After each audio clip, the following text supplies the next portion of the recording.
విషయం ఏంటంటే హరిహర వీరమల్లు అనే సినిమాని ఆపడం కోసమే జూన్ 1 నుంచి బంద్ ప్రకటిస్తున్నారు పర్సెంటేజ్ గానీ ఇవ్వకపోతే అనే మాట రావడం అనేది చాలా దుర్మార్గం. It's a trash. అది ఉత్తిది, అది కరెక్ట్ కాదు. అందులో కుట్ర ఉంది. ఆ కుట్రదారులు ఎవరు తెలుసుకోవాలి అని స్వయంగా పవన్ కళ్యాణ్ గారు ఆఫీస్ నుంచి రావడం అనేది, స్వయంగా సినిమాటోగ్రఫీ మంత్రి దుర్గేష్ గారు మాట్లాడడం అనేది కరెక్ట్ కాదు. ఎందుకంటే మిత్రులారా, ప్రొడ్యూసర్ కౌన్సిల్ కానీ, ఫిల్మ్ ఛాంబర్ కానీ, అది సినిమా పరిశ్రమ పాలనా సంస్థలు, ఆ 2 సంస్థలు కూడా బంద్ ప్రకటిస్తామని ఇప్పుడు చెప్పలా. డిసిషన్స్ ఆర్ గోయింగ్ ఆన్ అని చెప్పారు. దట్ ఇంకో విషయం చెప్తున్నా మీకు, బంద్ అనేది ప్రజాస్వామ్యంలో ఒక బ్రహ్మాస్త్రం.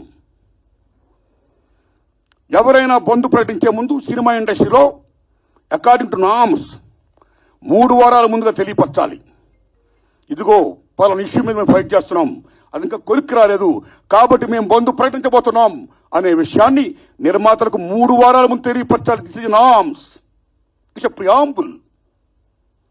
3 వారాల ముందు తెలియపరిస్తే రిలీజ్ డేట్ ఎవరు తెచ్చుకున్నారో మేము రిలీజ్ డేట్ ఇచ్చుకున్నామండి, ఇంకో 2 వారాలు మేము రిలీజ్ చేస్తున్నామండి అని ప్రిపేర్ అయిన నిర్మాతలను ఇబ్బంది పెట్టకుండా ఉండడం కోసమే 3 వారాల ముందు తెలియపరచాలి according to norms. So June 1 bandh ప్రకటిస్తే ఒకవేళ జూన్ 12 అంటే 2 వారాలు కూడా కాదు కదా. ఏ రకంగా మీకు హరిహర వీరమల్లుకి అది వర్తింపు చేస్తుందండి? అది కరెక్ట్ కాదు. పవన్ కళ్యాణ్ గారి మీద ఎవరైనా కుట్రపడతారు. తెలుగు చలనచిత్ర పరిశ్రమలో విశ్వవిఖ్యాత నట సార్వభౌమ ఎన్టీ రామారావు గారు, భారతదేశంలో ఎన్టీఆర్ మన తెలుగు జాతిని ఖ్యాతిని చేసిన మహనీయుడు. As a politician, as a CM, like this anything else. ఎంత గర్విస్తామో. తర్వాత మళ్ళీ మంచి గొప్ప పేరు తెచ్చుకొని ఈవేళ ఒక జనసేన పార్టీ పెట్టి ఈవేళ డిప్యూటీ సీఎం అయ్యారంటే వీఆర్ ప్రౌడ్ ఆఫ్ ఇట్. మన తెలుగు చిత్ర పరిశ్రమ మొత్తం అంతా గర్విస్తున్నది. Hats off to Pawan Kalyan గారు.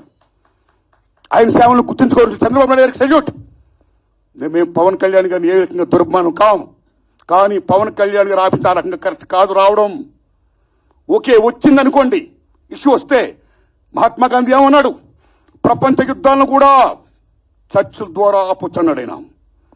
ఒక సీఎం, ఒక డిప్యూటీ సీఎంగా మీరు అక్కడ సీఎం చంద్రబాబు నాయుడు గారితో మాట్లాడి